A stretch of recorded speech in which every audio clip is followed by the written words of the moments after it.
Hey, good morning, good afternoon, or good evening, wherever you may be joining in from. This is Chris Torrence over at Optum with another episode of the Semi-Related Podcast. Today we got a special guest joining in, Lucas Schorer from Kestrel Insights, a company Yep. that I've been following for a while, and my organization is looking to kind of see where we can take it in terms of a partnership. So with that, Lucas, man, welcome today. How you doing, man? Good. No, I appreciate it. Thanks for having me. Yeah, doing well. I got a little 4 month old first baby, so we are kind of Oh, coming con- out of the congrats. crazy period. So I'm doing Yeah. well. I'm here. I'm awake, and so yeah. No, I appreciate you having me today. Congratulations. Is this your first one? First one, little girl, and Nice. yeah, it's been a blast, but quite a different summer. I'm up here in Whitefish, Montana, which I'm sure we'll Yeah, chat about, beautiful. but quite a difference from past summers here to this one, but in all great ways. So Awesome. Well, again, welcome to the Dad Club. I'm surprised you were able to make time today, considering I don't remember what month survival mode kind of started to wane, but 4 months sound like it seems like it's been a while. But as any parent will probably tell you, when you measure in like minutes and hours and even days, it seems like an eternity, as you could probably imagine. yes. And but when you look back as a dad myself with some older ones, it's you go back and go, man, that flew by. So enjoy every moment, man. Thank you. Um, No, I appreciate it. yeah, yeah. Well, and tell me about. So you born and raised in Montana? No, I'm not, Okay. and the worst part is, which I weigh whether to say this sometimes to people in Montana. Is I'm actually from California, which is not a good thing to advertise here, but it's getting better. But no, so I'm not from Montana. My wife is a huge snow skier and loves to be outside, and same with me. So that's what eventually brought us here. But I'm from Northern California originally, and Okay. yeah, wandered out here in 2019. So you got out right before the COVID boom of everybody heading out to Jackson Hole, Montana, and I think it became like the billionaire safe haven for when they Oh thought the my world was gosh. going in. So Exactly. It's yeah, it was an interesting place to definitely be during COVID. So I'm one of three. I've got an older brother and a younger sister. I was here in Whitefish and in Montana during COVID. My brother was in Manhattan, and then oh wow, my sister's in Salt Lake City. So between me and my brother mainly was just an incredible difference of experience. yeah, So yeah, it's a good spot. Yeah, that billionaire haven is most people in Montana. It's hard to get people too riled up about politics, but the one thing that gets people is this billionaire haven thing of buying up these huge ranches and trying yeah. to block hunting access. You're trying to block hunting access here, and Good luck. people will lose their minds. So yeah, it's been an interesting kind of state to live in and kind of learn the ins Well, and I've outs of it. only been to Montana a handful of times, usually like Billings, I think, but Okay. beautiful, man. I got a sibling too. My brother and his in laws have a cabin out there, and Oh, it's cool. the one week of the year they get off the grid. I think they got to like travel like an hour to a bar to use a phone or see a ball game, but that's what they Yeah. wanted, right? So Yeah. he sent pics, man, and I am so jealous. And again, in this age we live in with constant social media and digital world and tech, it's just, man, sometimes there's days I think we all wish we could just go back to go out there to the final frontier and say, let's live life for what it was meant to be. But Yeah. alas, the alarm clock goes off on Monday morning and we log in, right? So, Yeah, uh, I mean, especially places like Montana. I mean, Starlink has like yeah, made these little cabins remote in the woods be totally functionable workplaces. So it's pretty wild. I'm not like in a crazy remote area, but we just because of where our house is in town, we're a little bit outside of town, but we didn't have like fiber to us, so we were on like CenturyLink dial-up, and it was terrible. So I've got Starlink at my house here, and I mean, I can see my neighbors. I'm not like awesome. in the middle of nowhere. But I was blown away at how good it truly is. I mean, I'm on Starlink for this call, and it's yeah, you can go pretty remote and still have fully functioning job, which is pretty impressive. That's, Starlink is, you hear the term game changer, but and Elon, everyone has their thoughts on Elon, but it's Yeah, awesome to see him rolling that out in more remote areas. And I even see with these, again, for this, a lot of friends, we talked about Florida before we joined, and yeah. the Western Carolinas. I think Starlink is the one solution that everybody's craving as much as anything, other than life necessities. But Of again, course. you almost look at the online world as a life necessity in a lot of ways this day and age. But yeah, man, that's great to hear that you got a great bandwidth of the signal from Starlink. I rarely So talk we to can do anybody this. We that's can utilizing. chat. Super Yeah, it's cool. awesome. Yeah, it's cool. It's been a lot So of you fun out grew here. up in Cali. It looks like you went to Cal Poly. Is that where Yeah, you did a little school time? Yeah. go Mustangs. Yeah. There not much of a sports scene there. It was funny because my wife and I were talking about, just cracking up about this little bundle of joy is going to go off and go to college one day, and I was like, man, I hope she goes to like an SEC school like Alabama or something where I can like live this sports experience, because we did not have that at Cal Poly. We had a good soccer team, and Yep. but I mean, it wasn't something I was looking for anyway. So yeah, grew up in Sacramento, went down to Cal Poly, studied mechanical engineering down there, and loved it. It's crazy to look back at. You graduate high school, you're 18, 19 years old, and you got to like pick a major or like some. And I guess in some colleges, at least you have 2 years. Cal Poly, you actually declare on your application. Oh wow. It's because their whole goal there is like learn by doing and very hands on, and they want to get you ingrained in like what you want to study early. But it's like I'm looking back, I'm like, how would I have even made that decision then? So it was actually funny because going into it, I was talking to my parents. I was like, I have no idea what I want to do. And they're like, oh, I don't Fair. blame you. And my dad, he's actually an ER doc, and he studied civil engineering undergrad. Okay. And he looked back at it and was like, I don't regret it. It teaches you how to think, teaches you how to problem Yeah. solve. So I was like, all right, that sounds good. And so I went into the engineering school. I really enjoyed it. Don't do anything hands-on related to mechanical engineering in my role here at Kestrel Insights and geofences. But I don't regret it at all. So yeah, it was great going down there. Met my wife there in the we were in the same dorm building, tower, whatever you call it, and became good friends. And then the rest is history. And but yeah, it was good. One of the funniest parts in college though was my grandparents lived in San Luis Obispo, so I got to go Oh, over for Sunday dinners little and do laundry, Sunday laundry, dinner. and Yeah, yeah, yeah, yeah. it was a lot of fun. So yeah, I really enjoyed it. Well, that's awesome, man. Again, I have with my 7-year-old son. You were talking about how you declare a major like on the Yeah, application, which I yeah, honestly I still don't know what I want to be when I grow up, and I got a few years of it, but yeah, I haphazard landed in where I'm at. It's worked out, but yeah, that's incredible. And I often think my wife and I, we're storing some, start the 529 tax shelter yeah. for education. We were talking the other night. I'm like, I don't even know what education will look like by the Yeah, time yours or mine are at that point of 100%. 17, 18. Like, I got some buddies that I worked with at Uber back in the day, and they've started this, with COVID, right? There was a shakeup of education. It Hmm. went to the virtual environment, and they're kind of, I got a buddy that's created a company that's kind of like they're touting it as the Netflix of education. So, Interesting. where the new gen coming up, all they know is digital.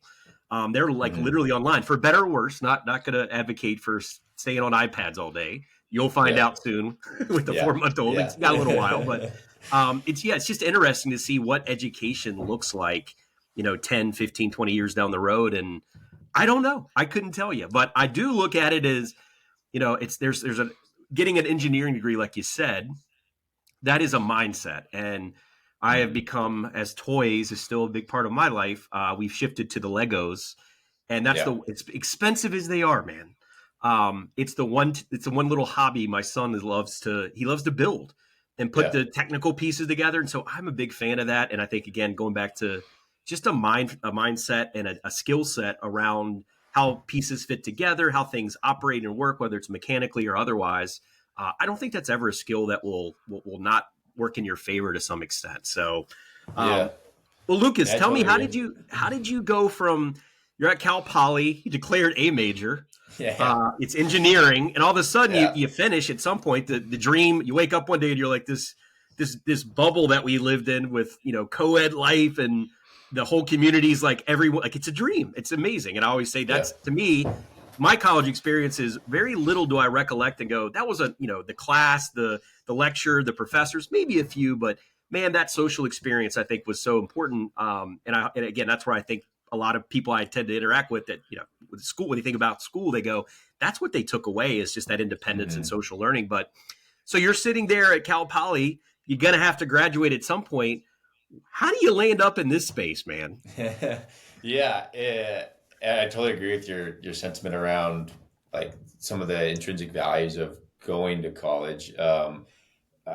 You just like, I grew up in a pretty small little town in Northern California, and like it just not a whole lot of just just kind of not bland suburban life, but just very suburban life. Like I'm not introduced to like tons of different scenarios or people or different lifestyles. Like when you all of a sudden leave, you're like, oh, you really just, you get a scale for it. I mean, I just went to another town in California, but you just get a scale of like, there's a lot more going on out here. And I think it can be overwhelming and inundating, or it can be inspiring and like a catalyst for other things. And, I think that was, I totally agree with you, one of the best parts. I stayed in the space of engineering and that for a few years. You know, that was kind of all I knew, and wanted to explore that, and if it was a good fit for me. So had a few different jobs. I worked in as a mechanical kind of R&D intern down in San Diego for a bit.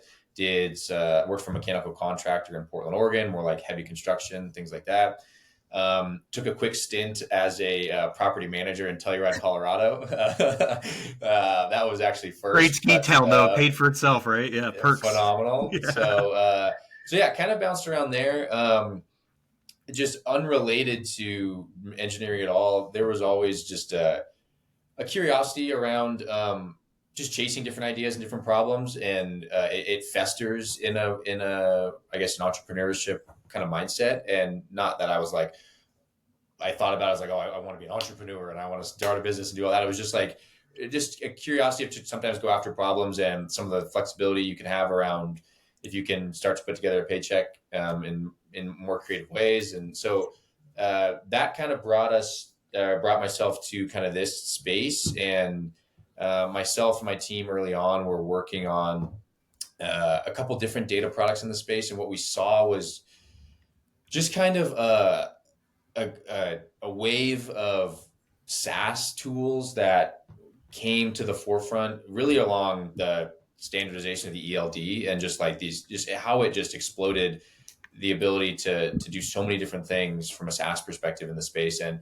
all these SaaS tools kind of rush in, and it kind of creates this vacuum behind them of data products and data opportunities to power these really cool tools. And so that was kind of our like visual of it all. And so that was kind of the path we took to Kestrel. The actual like light bulb event for Kestrel, which we'll talk about around geofences, was just someone brought an incredibly manual, time-consuming, just horrible task to the table of like, hey, this is what we're doing right now. And we were like, there's no way that it was just like that stereotypical, there's got to be a better way. That's got us to start looking around. But it's when you look back, there was no like defining moment. It's all these baby steps that you start to slowly peek behind the curtain and go deeper and deeper into the cave. And all of a sudden you're like, whoa, we're in this. So yeah, that was kind of the curiosity of some different problems that we were seeing in the day-to-day world, and things kind of brought us to where we're at today. Yeah, I commend you, Lucas, for taking that entrepreneurial spirit and following through. I can't tell you how many times in my career I think with a 4-month-old, that was probably, back that if I was going to do it, it would have had to have been before the kids.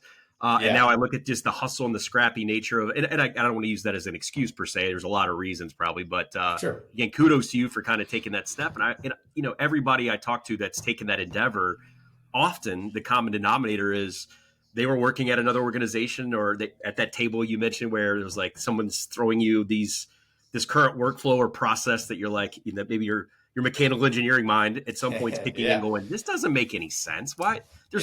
Again, even as a former operator, I'm sitting there, I tell my team today, if you're doing something and you're sitting there constantly going, there's a better way, a more efficient way, you're probably onto something. Mm-hmm. So again, it's just, how do you take that next step and that leap of faith to go, if I can't accomplish what I think is my vision here at this organization, then I'm going to go give it a shot. Right. So now we have Kestrel Insights. So give me some Kestrel Insights. What's the name, Lucas? I always ask people, how do you come up with that name? Yeah. So there's 2 stories I tell here actually, and I'll give you the truthful one, and then the one that give me both, man. Let's make 2 truths and a lie. Yeah. So the first one actually, when I was living in Telluride, Colorado, I started a small videography company that was focused on drone videos for real estate businesses. Sweet. Real estate listings. So like and now it's just commonplace. Like every real estate listing has drone shots now, but at the time, the just consumer drones this was probably 10 years ago now. Consumer drones were definitely newer. Not as many people just own them. So it was a great kind of foot in the door as all that became so much more commonplace. And so Kestrel is I don't think it's the Colorado bird or anything, but I think it's like a hawk or something from Colorado. Just So stuck like with you. The whole bird's eye thing. Bird's eye, yeah. Yeah, and then looking at trying to find domain names like Kestrel this, Kestrel that. Insights was available, so we grabbed it, and then my wife and I leave Telluride, and then a few years later, the concept of what Kestrel Insights is today around the geofencing stuff started to really come to fruition. And I was like, man, I think I still own that URL. Well, GoDaddy, I think I got it. Yeah. And it's and it worked great because kind of what we do from like a visibility and like a tracking perspective, the bird's eye view thing still works great. So yeah, that was the catalyst for the name. The other story I just tell is I skipped the first part of I just owned the URL, and I was like, oh, the bird's eye view, data insights, things like that. So it happened to work, and maybe it was just something in the higher being that was like, oh, we'll keep this, we'll hold on to this URL for you, Lucas. But so. No, it's good. I worked at a company called Forkites, which was visibility, right, and tracking. Absolutely. back in the earliest days of real time visibility, and people always ask, how did the Forkites name came up? And I think there was really no good answer. It was just like, well, kites in the air, kind of similar, parallel to the bird's eye, but it was like the kites up there, and it's kind of looks like a compass, their logo with like north side. It's like, that's the best we could come up with. But I don't really know the real deal. Maybe over a beer sometime with that founder, I'll try to dig deeper. There's a guy here in Whitefish. His name's Scott Chisholm. He founded a company called Classy. Was in like the fundraising space, and I don't quote me on this, but I think the catalyst for that was something with Anchorman, because he was in San Diego, and Stay Classy San Diego, and Classy, and something from that was like the reason for. And when you create these names, it's when it's an idea on the back of a napkin or in your garage, and then they all of a sudden, a couple of years. I mean, we've been doing this now for almost 4 years, and we've really built like an expertise around geofencing, and it's like all of a sudden 4 years flies by, and you're pretty well established in this funky little data niche, and it's funny to think of this name that you're at the time you're like, I got 1,000 other things to do. Just grab a name and let's go. I don't know how many startups I've worked at that there's more time spent on what to name the product versus like, hey, that's the last thing I'm concerned about, right? Just tack on AI to anything this day and age, and there you go. Okay, you get people to wake up a little bit. But well, how did you get so again, we got this talking geofencing. I like got the name. Well, I want to give like a little over, because we'll go down this rabbit hole. That's where I was going. Yeah. So basically, like, what is even a geofence, and like, why are you even doing this, Lucas? So in the simplest sense of the word, just a geofence is a virtual boundary anywhere on Earth. You can draw it around your house, my house, your office, my office. You can put it anywhere. It can be any size, any shape. It doesn't have to follow any physical or rigid boundaries. You can just draw it and do whatever you want. In trucking and transportation and fleet management, the focus of a geofence is really to automate tracking. And instead of having to manually write down, hey, I got here at this time, or I left at this time, or I was here for this long, or going onto an app and hitting a button, or remembering to go onto an app and hit a button if I've arrived. It basically automates that whole process, because geofence by itself is useless. You have to pair it with that Find My Friends little blue dot on the map to break the geofence and to stay inside it. So from the most basic sense of the word, that's what a geofence is. And that's what we've built a company around. How have you, and I'm familiar with geofences, again, had, like I said, spent some time in the early visibility of this industry, supply chain. And I couldn't agree more, Lucas. I think that's anything we can automate that just doesn't make sense and makes the user experience, whether you're in the corporate office or out on the road, right? Just one less thing I got to do. So I'm a big fan of that. I think it's geofencing's been around, and again, I don't want to predate myself, but the concept's been around for a while. But I don't know it's really hit scale up until probably in the last few years. Mm-hmm. But I think that typically, again, we can nerd out a little bit, but I think with Kestrel, right, I think there's this notion of like a geofence is this radius in a circular sense. You guys have and there's a few others maybe that have taken more of a polygon approach to make sure that there's not false positives. And I think in my early days, when you saw that circular radius, And even I think there were times where you'd see like an interstate that had a location geofence, and it would ping the truck going at Oh some yeah. point, but it was like this is not going to, so it was again that false positive. So I think the polygon being able to really like customize the shape, right? The polygon. Mm-hmm. Is that something that you guys kind of trial and error where like let's start with just a circumference and then did you start to realize there were some of those potential like issues around false positives, and like now it's kind of taken into more like an exact geofence around a given location? Yeah, so that was definitely the focal point. So from the start, 4 years ago, we never touched a circle. We were like this, Anti-circle. Yeah. that was what we were trying to get away from the start. Now, there are plenty of use cases where a circular geofence is exactly what you need. Like, for example, let's say you want to do like 100-mile radius, 50 Yeah. mile radius to like provide triggers around, hey, we're getting close and we're really honing in. Phenomenal application. You don't need Kestrel to do that. But then when you really get to that final truth of arrival of like, hey, we are on site, that's where we focus. So Yeah. plenty of times where circles are great, but what we wanted to focus on, circles were not, because if you're using that circle for that true final arrival and departure notifications, that's where you start to get a lot of those false positives. Yeah. Um, and like you said, geofencing has been around for so long. What we looked at it, and you talk about, you worked at Uber, or there was this like mentality around startups of like disruption, like disrupt an industry, Oh disrupt yeah. something. We are not that. Like we are not we're not this. It's not our business model. It's not our team. It's not our mindset around geofencing of like we're gonna blow this out of the water. This is so different. This is new. It's really not like. I look at it as that's like, hey, I've been driving a gas car for a long time. All of a sudden, electrical vehicles are coming up, and someone's trying to sell you on an electrical vehicle. That's disruptive. That's new. That's a whole new concept to wrap my brain around. That's not what we're doing. You drive a car, you go to work, you have your route. I'm trying to get you better tires. I'm trying to get you a better radio. I'm trying to like improve the experience of what you already have going. And I Mm-hmm. can bring something to the table, like a part that just needs to get replaced or updated. That's really what we do. Gotcha. And so what happened with the status quo around geofencing has been circles, put a bunch of addresses onto a map, drops all those pins, and you just pick a radius. So great for automation, but starts to break down when it comes to accuracy and precision of truly when did something arrive or depart a facility. So the second most common way to do this in the industry is, like you said, the polygons, but it's hand drawing polygons. So tons of other people do this, all kinds of telematics platforms, track and trace, visibility. You can draw a polygon on pretty much any platform that uses geofences, but it's very, very time consuming. Yeah. It typically falls on the lap of someone who it's not their job description. They've got other things to do. Polygon drawer is never something I've seen on LinkedIn as an open position.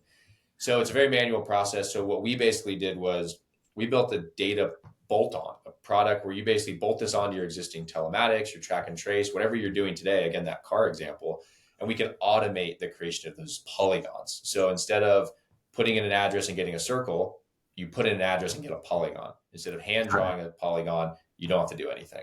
So that's kind of how we've approached the way people think about geofencing and what we want to provide in its place. Lucas, when you think about all the different use cases, and again, we're talking about mobility a lot, why did you choose like trucking? What about that stood out to you as kind of like the first place you want to insert this technology? So it's a great question because, from like a marketing side, when we were looking at, okay, when we were trying to tag on to like keywords and things like that, we were seeing a lot of traffic for geofencing, but Mm-hmm. we found out very quickly the large use from a marketing perspective and other industries. So number one, a lot of use cases, like I mentioned, can get away with circular geofences. Like if you put a circle around like an NBA like stadium or something like that, Yeah, arena, and you're like, hey, I want to see mobile phones that came in and out of this general area, and then serve them an ad for the Gold State Warriors or something. It's like you're going to get close enough, and that's fine. The precision really mattered for this industry because it was these triggers and these notifications and these timestamps we could see were starting to get used for a lot more different things to automate arrival messaging, dwell tracking. It was starting to have this butterfly effect that we saw as like, hey, back it way up to the beginning of that geofence, the accuracy and the precision really matters here, where for some other industries and some applications, you don't need it. And it was just what we were in at the time and where we saw the problem. Sure. So that was kind of the reason for that. And do you guys today, Lucas, are you serving, when you talk about your ICP, your customer profile that you feel like is the right fit for what you do, is it mostly asset providers, for hire, private fleets, dedicated? Do you have brokers that maybe use this as well? I'm just trying to give the audience a little bit more flavor of like who would be the ideal use case in terms of what their assets or non-assets look like today. Yeah, it's that the answer to that question has evolved, obviously over the last 2 years. Originally, yes, it was basically, asset-based carriers. Actually, originally it was software platforms that are selling a tool with geofences. So our first kind of customer segment was we were selling directly to the track and trace platforms or software solutions that in their platform, they had geofencing in some way. So it could have either been geofences that supported back-end reports and analytics and things like that, or customer-facing tools that allowed their end users to leverage geofences for different things. So that was our initial. Mm-hmm. And then what we've done really over the course of 2024 the most is we've expanded out of like a direct to SaaS model. We still do that a lot and still have phenomenal partners there and sign more every day. But we've also started to build our own integrations on a lot of the open APIs in the industry. Yeah. So whether it's Samsara, Geotab, Motive, Project 44, things like that, where there's open APIs that allow us to tie into the geofencing functionality in their platform. We build the integration so it's turnkey. If someone's like, cool, I'm using geofencing here, I want to automate it. I flip on Kestrel. There's not a single API endpoint they need to worry about, a token, a line of code. We've already done all that. And now we can sell direct to the carriers, the brokers, and things like that. So yeah, carriers, brokers, asset, non-asset, Do the whatever shippers it is. themselves also see value in just saying, hey, I have a vested interest to know as well, right? It's a symbiotic kind of relationship when you talk about shippers, carriers, 3PLs, broker. It's all an ecosystem. Are they receptive as well? So I don't know because I haven't tried. And I'll tell you it's a great question and we get asked it a lot. We've been so busy on like the integrations we've built and like the asset brokerage side of the things. But you're 100% right. That shipper side is a really interesting conversation because it's kind of a chicken before the egg thing too. Like what's nice now is, we have millions of these geofences in our database, which is the value of that customers really get to tap into. Before you send me a single address, and we'll talk about how we process locations, but before you send me a single address, there's already millions of geofences in here. So you inherently tap into kind of there's a network effect here of what we're building before you even sign up, which is really valuable. But let's say I've got every Home Depot, Walmart, name any big shipper, things like that. I've got them all. People are using them every day in our system. It'd be interesting to go to Home Depot or Walmart or whoever and be like, hey, I've got all these geofences. You should standardize the use of these geofences around anyone coming to your location, because the value for like a Home Depot is people are using these geofences to either send them notifications of arrival or send them dwell reports or things like that. And what we see is there's thousands of different carriers coming to the same shipper location. Mm-hmm. There could be 1,000 different geofences, whether someone drew them. That's what I was getting at. Yeah. Different circles. So if we can have one single source of truth for that location, there's a big impact on kind of operational efficiency for Home Depot to know that there's one geofence that these guys are all using. So we haven't gone that route yet as a company, but it's really interesting. We've had some preliminary conversations. Anyone listening today, they're like, hey, I love it. I'm a shipper. I'll be your beta. Always take that call, right? Yeah. Yeah, I'll always take that call. So yeah, it's a great question. Well, cool. Well, dig a little deeper. You kind of started on that, talking about some of the calculations and whatnot. Can you give us a little bit more just for the technical people that listen in? I'm not one of them, so they're probably over my head, but that's okay. Yeah. I conceptually understand it. Talk about, get a little deeper on kind of the math behind that from a geospatial perspective. If there's a triangulation aspect to that, there's a lot of like people are like, oh, it's you make it simple. You simplified it by going, you just can draw a polygon, but it's like, yeah, but how does that all connect and how does that work? So give us a little more context and kind of the math behind that. Yeah. So we basically to start the process, we need to know just something very simple: where you're going. Like what do you want a geofence for? And so we can ingest one of three things basically, and this can happen either via our APIs or CSV bulk uploads, whatever you prefer. So either an address, like hey, I got a load going from A to B. Point B is 123 Main Street in Whitefish, Montana. Blah blah blah. Perfect. I can take that address, plot it in our database, and find the geofence associated with that address. And then you get back that geofence. The second one, which we rolled out earlier this year, was we had a lot of customers coming to us and say, "Hey, I don't have addresses, but I have GPS points. Like I know where assets are. I'm monitoring these heat maps, Lucas, and I can see that I get congested of parking in this area. Like here's a GPS point, Lucas. I don't know what's there. Can you do something with that?" So now we can take that GPS point, do the same thing, plot it in our database, find which geofence is associated with it, and get it back. The third, which was newer this year, is our POI or point of interest functionality. So this was customers who didn't have an address, didn't have a lot long, but they had a vertical of some type that they wanted to get visibility into. So one of the initial customers, they came to us and said, "Lucas, I need all metal recycling yards in these 10 states."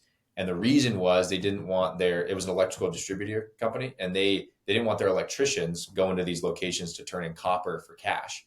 And so their process was they would zoom in on Google, they would type in metal recycling yard, hit enter, write down the address for all the pins that dropped, zoom out, zoom in again, and they would do this. And it was just unbelievable. It's tedious.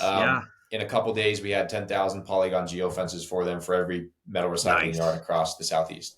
So that's how we ingest location requests. One of the biggest questions we get is, Lucas, what if you don't have the location we asked for, which is very common. I mean, like to say I have every geofence you will ever need was never going to be a realistic statement, but we thought we could build what if we came at it from a different perspective of, hey, except we're not going to be able to do that, but build a system that can add locations kind of on the fly. And so what our system will do is it'll check your location request in our system. If it has a geofence, great, it'll send it out. If we don't, we will add it. And luckily, that's not Lucas in the basement drawing polygons. We leverage different databases around like real estate boundaries, building footprints, roads, things like that to add these locations. So from like a programmatic perspective, that's kind of how the life cycle works. Awesome, man. I think that that process of the Google zooming in and out and my God. I've been around long enough, man, that as embarrassing it is to say, there were times we had to kind of resort to those more we've all done it. Yeah. How do you mentioned the APIs? I mean, again, I think I'm a tech forward guy. I think that thankfully APIs are starting to proliferate a little more. You mentioned that you also may have to resort to other communication methods. So you mentioned CSV, flat files, I guess EDI too, right? So you're having to kind of, as you get into trucking, right, there's some people come into this space like, oh, well, why wouldn't you be using? Everyone's on APIs. And then you realize quickly it's like, oh, wow, it's actually a smaller percentage of, those that actually adhere to that the newer technology. How do you kind of reconcile that with people that are like, we like it, but is it like, do you go, oh, don't worry about it. Your TMS has that capability and therefore that's going to be our data source and we'll just work with them directly on your behalf. How do you navigate the different types of communication methods that are very prevalent in trucking and this day and age still, contrary to popular belief, are still somewhat behind the curveball? Yeah. So how do you I'm sure you get that sometimes. Is that prohibitive, or how do you respond to people that may have that concern? Yeah. So number one, we're experts in a very funky, small, focused niche. Yeah. So like we can help a ton when it comes to the geofencing piece, because basically all we need to do is typically the example you're talking about is like someone who's like either a carrier or a broker who doesn't have like the in-house engineering or tech development, personnel to do to do these types of connections. So ideally, they're coming to us and they're already on one of our integrations that we've pre-built. And that was the goal there, was to eliminate the need for them to even have to bring up the concept or word API, because it's done and they don't even need to worry about it. They'll just see the geofences in the dashboard of their use. Sometimes though, there's another system that like they need to get addresses into their telematics or track and trace from, and that's kind of where maybe the barrier is. And we can help with a lot of that, whether it's looking at that system and finding ways to automate like exports of addresses, and then we get those into the telematics or things like that. Because again, we have such a focused niche of like, we've seen it so many times. We have a lot of experience in being able to connect some of those systems. It's not our go-to. Like, I'm not looking to sell our services of like integrating different systems, but if you see value in what we're doing from geofencing and you want to get there and we can help you get there and work together for, long prosperous time, then we'll absolutely, assist there, because we don't expect anyone to have spent as much time and effort around the concept of geofencing as us, or really to care as much as we do. And so we're there to be that partner and that expert in that space. Plenty of other people and systems and great companies that can do much more complicated things, from connections around APIs and integrating systems. But when it comes to taking advantage of the geofencing piece, we can certainly be an asset. Lucas, what do you say to folks, again, coming from a visibility background and I tell people, I talk to these up and coming founders that are trying to continue to evolve this technology. Some are kind of, I think with the early entrants, whether it's the Macro Points, the Four Kites, the Project 44s, and you mentioned a plethora of others, they are kind of, they kind of came in after the ELD mandate, and that's now a mandate for all interstate travels to have this capability through, on board devices, telematics data, et cetera, a lot that would change the game. Yeah. But I'm also seeing a trend now where there's, what is the next wave? There's companies now that have hardware devices, whether that are down to the pallet or skid level. I was talking to one founder a while ago, and he was trying to create a technology that you could actually embed into the packaging material itself. So when you're talking to people that have a vested interest of knowing where their products are, again, a lot of the shippers, but carriers, like, you could argue both ways, have a need to know that. How does that type of tracking technology kind of, does that mesh well within the geofencing technology, so I can see it outside of geofence, and then when it crosses into that boundary, that geofence boundary, how does that all work? Am I still tracking it at that, whether it's the asset or the skid pallet level? Mm-hmm. Does that kind of coincide with and just a validation within a geofence? Or how, again, I'm just trying to, as someone who's been around, like, that's something I would want to know is, do I need both? Is one better than the other? Are they complementary? How do you kind of answer that question? Yeah, I would say definitely complementary, because like it'd be interesting to see, like I say, you're looking at like an LTL shipment. You've got a ELD tracker on the whole truck itself or the whole trailer, and then you could now look at the pallets inside, like different loads inside, and you have individual trackers there. And now you can start to almost nest tracking devices for different applications. And we see that a lot from the geofencing perspective of nesting geofences for different applications. So, for example, we have a global seaport geofencing data set, which is the outer geofence is the entire kind of port authority, every terminal and everything kind of a part of that port. And then inside that main geofence, we have nested geofences for like the terminals themselves, and then reefer stations, like things like that. So it's kind of the same perspective of like, how granular do you need to go for whatever you're trying to accomplish? Like, I am definitely guilty of, cool, new technology. Yeah, let's get it. I'm like, wait, I don't need to do this or that or the other. So I think for plenty of applications, it will be right, and it will be extremely helpful. What we see, and what I would hope there's a good focus on as well, and I'm not as in tune with like product development on the hardware side, but we see a lot of issues around GPS drift.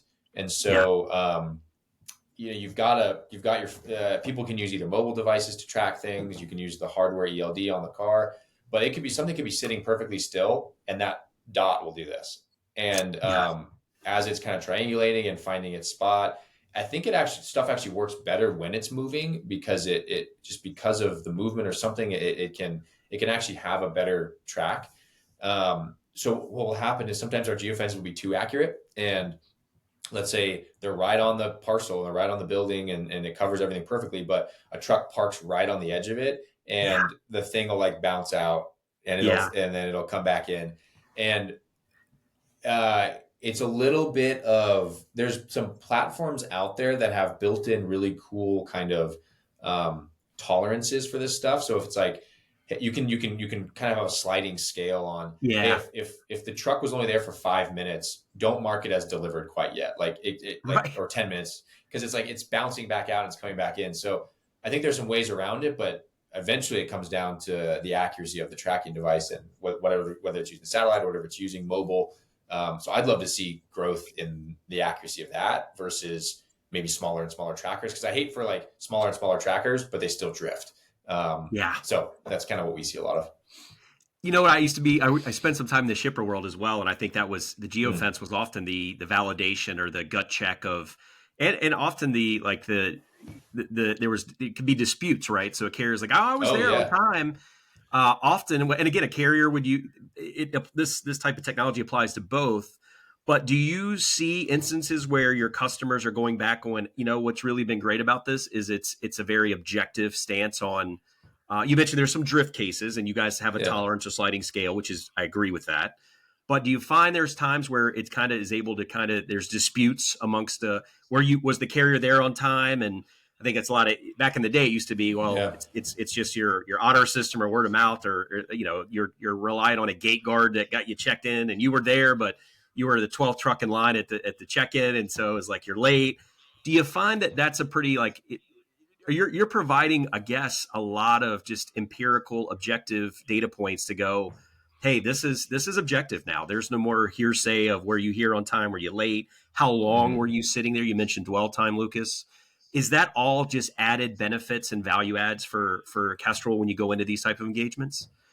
Definitely. And I am a like fatal optimist, and so I see it more as like I never want to be like a this perception around, oh, we're going to help you catch bad actors. It's like it's more like, especially in a B2B world, like we all have lives outside, families outside. We all go home at the end of the day. Like it's helpful to like, hey, let's be efficient. Like it's better if we all operate smoothly. Yeah, It's better for everyone to just to have the right data to fix the problem. Because it's like if you don't have the data to point to what the problem truly is, you can't eliminate it. And so, yeah, like let's say we had it early on. We had a use case of some big distribution center, and this carrier was getting like 8 hour, 9 hour, 10 hour detention reports. It was just something insane. And they're working with the customer saying, hey, we're having these issues. How can we fix this? They're looking at their logs. They're like, I don't see that at all. We see 45-hour turnaround times. What's going on? They were using this huge geofence that yeah, covered the DC and a Love's travel stop that was right next door. And so they just had the wrong data to fix the issue. There actually wasn't an issue. And so it's yeah. just time and money and resources spent chasing a shadow. And it's Right. like, so we absolutely see it as not only just an unbiased way of looking at like what happened in a situation, but also giving you the right data to make the right business decisions to just work together with partners. I mean, in this industry, you're always working with people outside a house, and so third parties, whether it's shippers or carriers or shippers, and all these different things, and making sure you're both on the same page is so valuable. And so yeah, we see that a ton.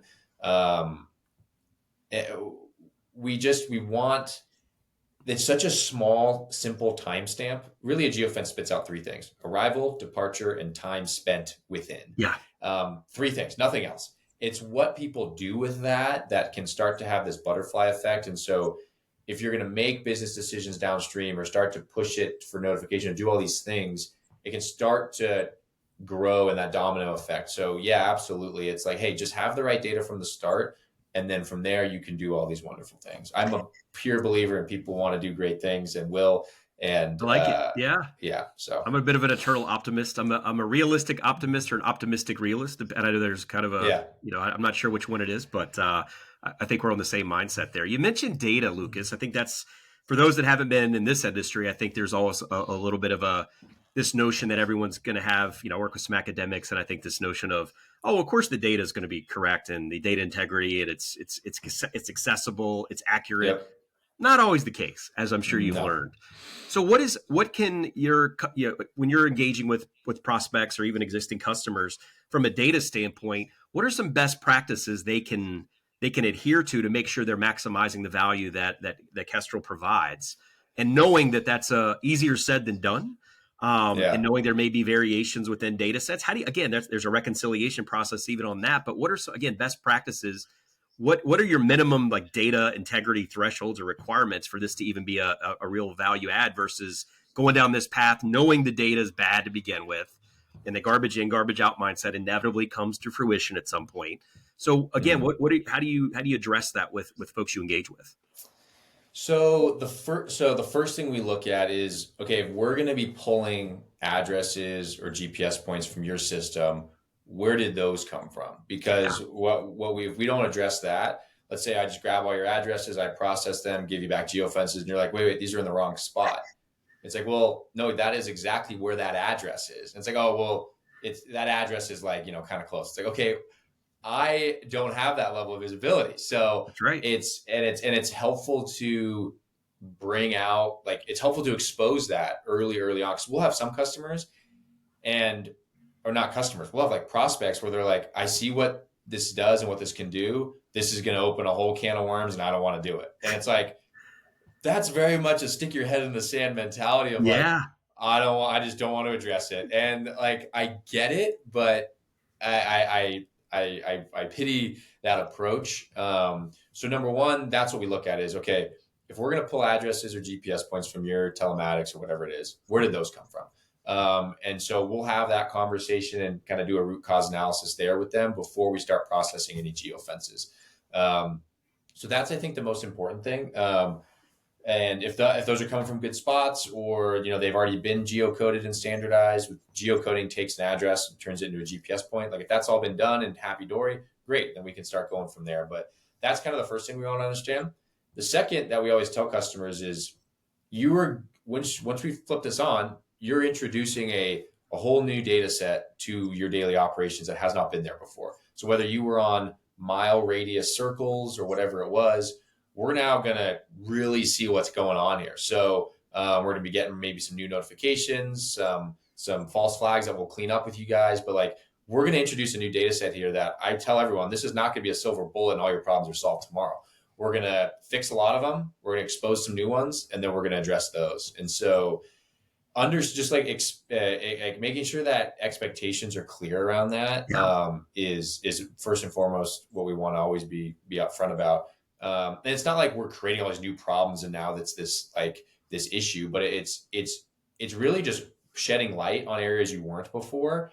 And in the long run, it's gonna just make things so much more smooth, and like the data is so much better. And so that's like kind of how we approach it from like an onboarding kind of side of mm-hmm. things. So yeah, kind of No, first I'm conversation hopeful typically. here. There's one. I think no matter how cool the technologies that I see, and there's a bunch, and again, since the COVID era, we've seen a huge, just almost a saturation point of the amount of venture capital and all these cool Mm, technologies in this industry that, at least in my 25 plus years, did not exist, or at least the level of yeah, interest. But I'm with you, man. I think that one of the core fundamental issues is there is no standard, like data standardization across the industry. There's no governance of that data. So every customer or prospect may see things slightly different, but I'm sitting there going, guys, it's the physical world. So like yeah, you drop a pen on some level, that's the truth. Like, and again, but if your data's bad, or I can't always fix that. So I'm hopeful, again, this is my optimism again, that at some point in the near future, hopefully, that our industry at large starts to say, hey guys, if we're all going to be, create an ecosystem of valued partnerships, can we all at least agree on certain, like the idea of some of these data points are just, we've got to agree that it is what it is, and get to that point where we can say for a location, for example, this is again a physical location that exists on the physical world. yeah, I know that your data you got it in your ERP or your TMS, it's WMS. You got this location that's been entered by every third party vendor that has access, and they've typed it differently or fat fingered, anything. Can we just cleanse this out? It's like the spring cleaning, though. It's like, you need to do it, but nobody hmm wants to do it. So I don't think that's just indicative of just like a Kestrel. So it applies to every vendor I've ever worked at myself or been associated with. And I don't have the answer to that, but yeah, I think that'll be, again, these are fundamentals that you just assume that in any industry, you guys at least agree on this, right? And it's like, not always. yeah. So I'm with you on that. I've got a good friend and he's in the industry. Michael Caney, he's over at Highway, Yeah, no, and no, Katie, just yeah, saw him. Yeah, yeah. yeah, Oh, perfect. He made a comment once. He was like, I don't know the exact wording, but it was like being like pathological about the truth, or just so passionate about the truth, um, and this some people might argue this, but like I would hope the truth is truly unbiased. Like the truth is not like your opinion or something like I'm against what you did or you built, or I'm malicious against anything else. It's just like, hey, this is what is happening or what happened.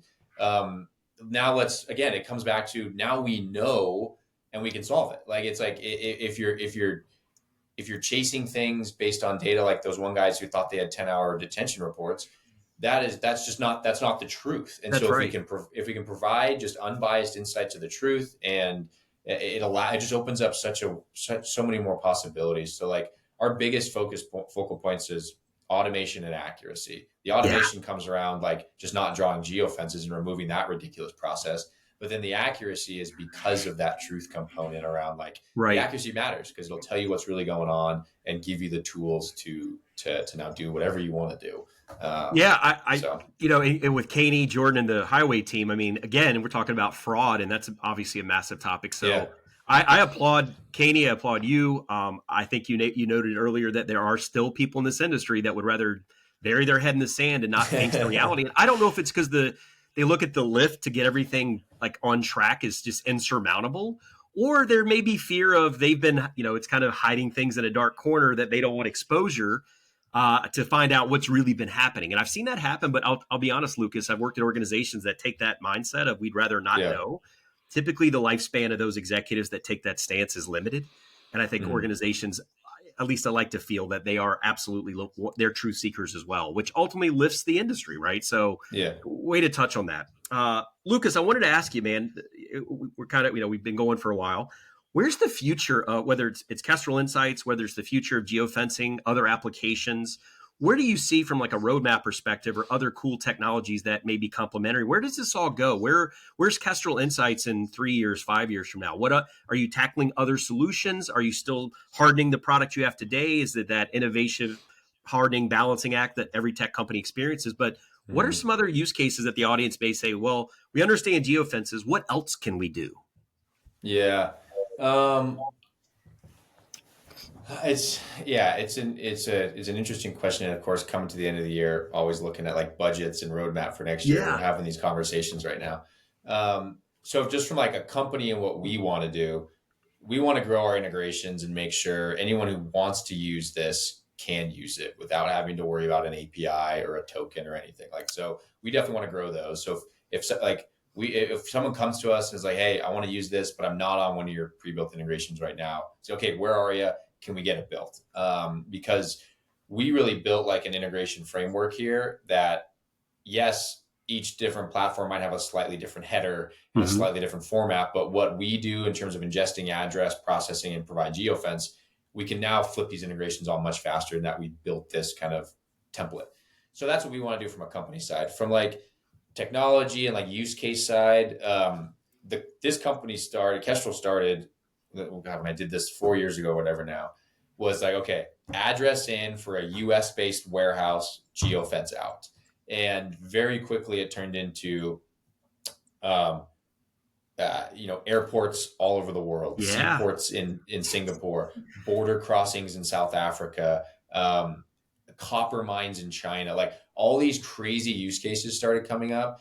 Some of them were really cool ones recently. We're working with a tree trimming company where we update them daily for the fire risks ratings Yeah. in these different areas so they can know and notify their teams, hey, you got a truck in a high risk zone, put on your chainsaw spark arresters or whatever it is. So I think people are realizing, we're realizing, they're bringing these use cases to us of just, now that I'm not having to sit there and draw these geofences or manage it or anything like that, their mind immediately is like more willing to look at all these really cool applications of how it can support their fleet and their trucking operations. So I think that's going to grow more and more and more, is just like the use case around it, because hopefully we are removing that manual effort and hesitation to expand a painfully slow process that was before. Because you're like, when you know it's going to suck, you're like, yeah, I'm getting to it. It's on my list. I'll get there. Yeah. But now it's like, oh, this is I just feed ideas to Lucas and endpoints to, or GPS points to Lucas, and I don't have to do anything else. Like, you're more willing to Yes. engage in like growth. So I think that's going to be really interesting to see where those things go. We obviously are very intimately connected to like tracking technology and things like Mm-hmm. that. So I mentioned the GPS drift things. I think that could be, really impactful for us. And then obviously AI. How does AI impact anything and Yeah. everything that we're all We doing? made it. We made it over almost an hour without saying AI, but I know we did it. We did it. it's not. I don't sit there every day, all day, thinking about ways that I need to be leveraging AI and Chat GPT. It drives me nuts because I can see posts and blogs that Oh I know yeah. are written by Chat, and it's like, dude, this is obvious. So it'll be interesting to see how that impacts like satellite imagery recognition and building footprints and like reviewing that kind of stuff for us. So I don't have an answer there. No, I don't even think I have enough to make a I prediction there, like. I but like. I mean, you're an entrepreneur, so think big, right?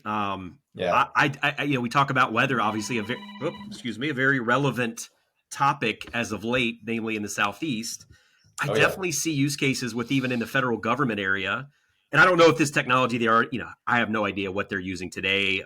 Maybe they have something, but yeah, you look at how weather patterns and how the drivers on the net and the interstate system should, whether it's the fires out on the West Coast that we see happen year after year. Again, the weather patterns we've seen obviously this week. I'm up in the Chicago area, Midwest. There's Okay. probably some use cases of creating a geofence to go, hey, if you cross into this threshold, there's a high probability that you're going to run into some severe weather at some point. So maybe, Oh I mean, yeah. that's like, again, there's so many cool ideas that I think you could expand on this notion of just a basic geofence. What are the other applications? I applaud you for like at least thinking about that. Yeah. What is? I was Yeah, born go in ahead. Evanston. Ah, nice, nice. Okay, Yeah. Yeah. okay. So Well, not haven't too been back in a far. while, Yeah, but yeah, familiar yeah, with the yeah. area. Small world. Yeah. Well, tell us like, and I don't have to give pricing away, Lucas, but like for people that are like, hey, I gotta, it's been a deflationary market, freight Yeah. recession, tight on budget. For folks that are interested, but say like, is this going to cost me an arm and a leg? Again, you expose what you want on this conversation, but For sure. how can they look to factor this in as budget seasons, kind of like we're planning into 2025? What kind of cost are we looking at? And I think you've done an amazing job explaining the benefits. Is Yeah. this Yeah. something that is pretty feasible for and digestible from a cost standpoint? I certainly think so, and we have to be. We had a God, we had someone describe it as like aim for budget dust. Like, Lucas, you're, especially if we're a bolt on to like a telematics platform or something like that. Like, someone's already spending X for this platform. We can't be like 50% of that. We can't even Right. be 10% of that. We need to be a Yeah. very small add-on that they don't think about. They just like it. It makes total sense. So number one, so our pricings, especially for our integrations, for our SaaS customers, it's a little different and a little more customizable because they're just doing a lot more different things, or they want to leverage endpoints this way or do X, Y, Z. That's So a right. little different over there. But for our integrations and like our connected fleets and things like that, we base it on connected vehicles. So that way, if you've got 5 trucks, you can totally take advantage of this. And if you've got 5,000 trucks, Yeah. we can support the resources to take care of you. We don't, because we basically want to just give you unlimited geofences. So if you've got 5 trucks, you're probably going to need a certain amount. If you've got 5,000, you're going to have a much bigger need. So basically, open up the database and get what you need. That can be a couple $100 a month up to 2, 3, 4,000 bucks a month, to kind of depend on where you fall in that space. We've got Yeah. enterprise above that, but that's kind of a very general bell curve. I encourage people to reach out if you've got questions on how do we hone that in. But Yeah. yeah, I would say the goal is to make it very, very digestible. Well, good segue. And I love the term budget dust. I may have to I Yeah. may take that from you. That's a good one. But yeah, Lucas, as we kind of reach the top of the hour, I want to make sure I give you some time back in your day. I'm sure you got a lot going on, especially with a 4-month-old. But yeah, she's a daycare, so we're good. Oh, daycare. Okay, good. You get a little. That's how you get work done, right? Exactly. Where can people reach you, man? What's the best way they can get a hold of Lucas or the team? Yeah. So LinkedIn, super easy to find us. Very responsive on there. You can email me, Lucas. I say that because when I say my email, it's kind of hard to write down, but it's lucas@KestrelInsights.com. But LinkedIn is phenomenal. And our website kind of highlights a bunch of use cases, things that people might find interesting. So yeah, we're not too hard to get a hold of. Very cool. Well, I know Optum, my own little selfish plug here, I guess, is Yeah. I love what you guys are doing. I know we've been connected at Optum as an optimization vendor. We're always seeking more data points to make our outputs more robust. So love what you're doing. I know we have a conversation going, so hope to keep that traction moving as well. Lucas, are you guys? I know you're in Montana, at least today. Yeah. Are you going to be out and about at any of the fall conferences, or maybe not this year, but looking into next year? Yeah. So we And I know you have have, a 4 month old, so you got to get the pass for travel at this yeah. point. Maybe good luck. Yeah, so we kind of switched our conference strategy this year, and we went to a lot more user conferences. So like Yeah. the integration partners that we've built these integrations with, like we've Okay. gone to those a lot of because Nice. it's a lot of the end users that are going to be Yeah. using it.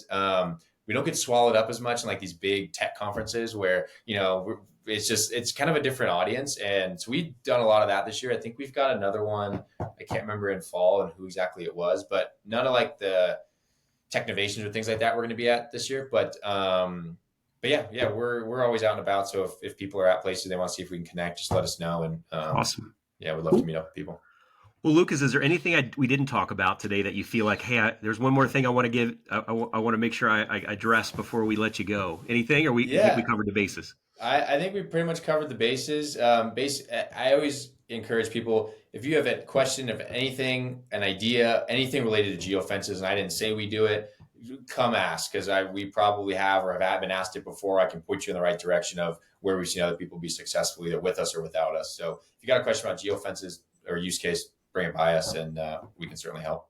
Well, you heard it here, folks. Lucas is the man. So if it involves geofences at a minimum, definitely ping Lucas and the team. I'm sure Absolutely. They can at least get you answers to what you need. So with that, again, thanks for everybody that was able to join in today. Again, thoughts are with all those down in the Florida area, as today looks like could be a pretty.